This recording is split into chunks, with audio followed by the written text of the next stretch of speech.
Why hello everybody and welcome back to Julie's Orchids. Today's video is another video where we answer some questions from our viewers. And my viewer Robbie Robinson had a question for me in regards to the genus Sarcochilus. And what you see before you on the table is all of the Sarcochilus that I have in my collection. And I can tell you, Robi, that this is a genus that I've struggled with. And so I think your question that you posed to me is a very good question and warranted its own little video. So Robi, today I hope we can answer your questions about the genus Sarcochilus. So to begin with, Robi has been asking about inorganic media. She's making a change over to pumice in her growing conditions, and Robi is in Canada. Something that Robi and I have similar in common is that we both grow our plants in our homes and within our living spaces. Even though she's in Canada and I'm in Western Australia and our climates are vastly different, I still think some of this information that she's asked me that Robi will be able to use and adapt it to her specific growing environment and climate there in Canada. Now, the genus Sarcochilus is one that I have really struggled with. I was able to pick up most all of these little ones in the back here at our local Easy Grow Orchids nursery. And I kind of initially, when I first got them, sort of followed their lead on what they had them potted up in. So when I received these ones here, these are the ones that I bought at my local nursery. They were all potted up in very small, fine seedling bark and very small perlite. And they didn't look all that great. But I was able to pick this one up for $5, this one up for $5, and the three back here I think I paid $10 for. So that's pretty cheap as far as orchids go. And I brought them home and I've struggled with them over the last 2 years. So much to the point that I really haven't purchased any more of this genus because I thought, I'm struggling with them, why get any more? And then about 2.5, 3 months ago, I decided to change my entire growing setup from organic orchiata bark to inorganic pumice. And I did that because, one thing, the orchiata bark has been greatly decreasing in quality, and I found that the last several bags of bark that I bought, I was actually throwing away well over half of the bag because it was just rotted and beyond use. And at $40 a bag, if you throw away half a bag, that's $80 for a bag. That's kind of expensive. So I thought we have to do something about this. And I was also, because of the poor condition of the bark, I was also very quickly having them break down in my pots, and I was having lots of problems with fungus gnats. And since I grow in my home, in my living areas and in my bedroom, well, obviously I don't want swarms of fungus gnats flying all over the place, so I thought we've got to do something about this. And I'd been watching the Orchid Saga with his pumice, and I had been watching Ninja Orchids with her inorganic growing in leca, and trying to get as much information from the two of them as I could.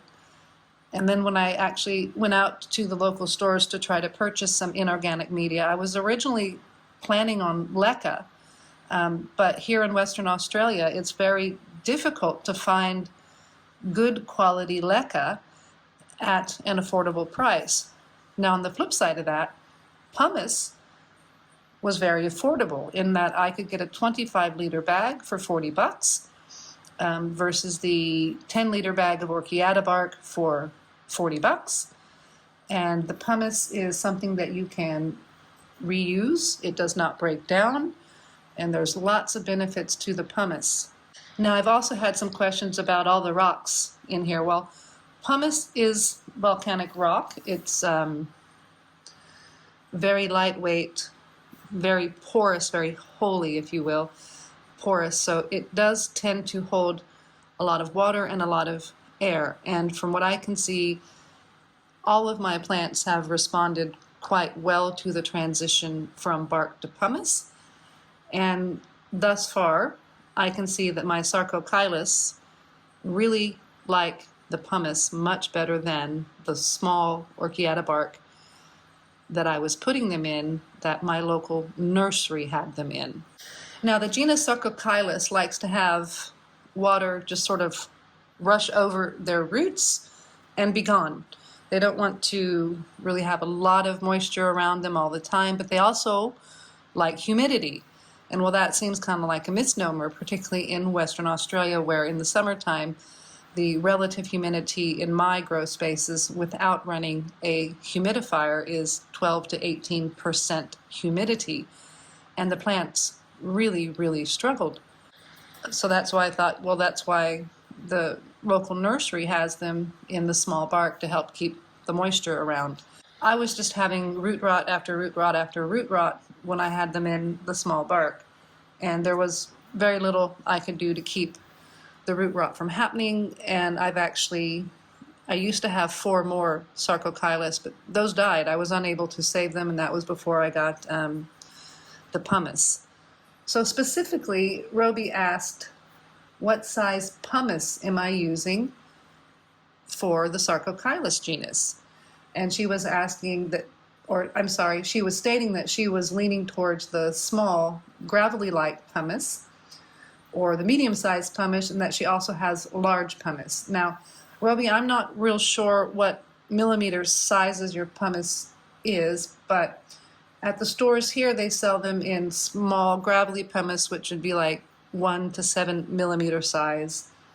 And then their medium-sized pumice would be 4 to 20 millimeters, and what they qualify as large pumice would be 7 to 20 millimeters. So I think that's really just kind of splitting hairs between medium and large. But I've got these in the 7 to 20 millimeter pumice, and I do have them in semi-hydro with a water well. Now, why do you do the semi-hydro with a water well, Julie, when these plants really like to have the water rush through and be gone?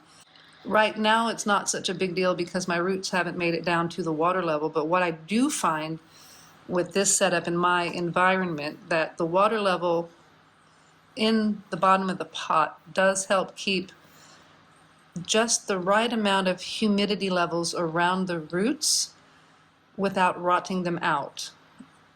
And that's something that I've struggled with this genus. And these plants are cranky. They don't take well, from my experience in being repotted. They don't take well to any errors on the grower's part in meeting their cultural needs, which is interesting because most of the rest of the Australian plants can really take a beating, with the exception of the Australian native orchids. So they're finicky, fidgety little plants. They don't like repotting. They don't like to be too wet. They don't like to be too dry. They don't like it too hot. They don't like it too cold. They don't like it too bright. They don't like it too shady. So you just really have to work with finding what works best for your plant in your environment. So now, Robi, I'm going to say that since you grow indoors in Canada, which means you're going to be running your maybe air conditioning and definitely heat, so you're going to have similar wintertime issues with humidity and dryness in the air. So I don't know if you want to try sort of the semi-hydro kind of setup. You'll figure out what works best for you and your environment. But in my environment, they do seem to really like this setup. And I can say that this is the first time since I've owned any of these plants that I've been able to get roots this far down in the pot, and I finally got a root almost to the water level, but not quite. This is Sarcochilus hartmannii, and you can see this little guy's, I nearly lost it, nearly killed it several times over. It's barely hanging in there for me. Put it into this pumice, and now we've got roots down to the bottom of the pot. So I'm going to say, Robi, listen to your plants. When you make the changeover, expect them to bulk a bit, quite a bit, they'll possibly lose roots, so I'd wait for them to have signs of new root growth going on before you pot them over. And then go with the largest size pumice you can get. Again, here you can see sort of the size of the pumice that I'm getting. Again, this is 7 to 20 millimeter size pumice, and I do have them dressed with the top layer of decorative non-porous river stones. And I'm again doing that because the water tends to run off the river stones very quickly. The river stones dry, and there doesn't seem to be that fertilizer salt buildup on the top layer of the media, the river rock, which was another thing I was struggling with the organic media, is that the new roots that were growing into basically salt encrusted, poor quality Orchids bark, and these ones just can't handle that. So these ones, I say I flush these quite a bit. I really, when I fertilize these, I fill them up, you know, I put my fingers over the holes, I fill them up to about there, let everything drain out, and then I'll actually pour fresh RO water with nothing in it over the top to rinse everything off. And this is the only genus that I do that with. I do that with the flask babies and the Sarcochilus, and that's it. So there you go, Robi. I hope this was of some help to you. I'm looking forward to some feedback on how your Sarcochilus respond to the change to the pumice. Go with the bigger size pumice, the medium or the large, not the gravelly stuff, not that at all. As far as I'm concerned, the gravelly pumice is really good for fine rooted oncidiums or any of your terrestrial orchids, or any really orchids with very fine roots, but not Sarcochilus. Well, that's our video for today, guys. If you like the video, please give me a thumbs up. A subscribe would be nice. Thank you very much for watching. Everyone have a happy rest of your weekend. Bye.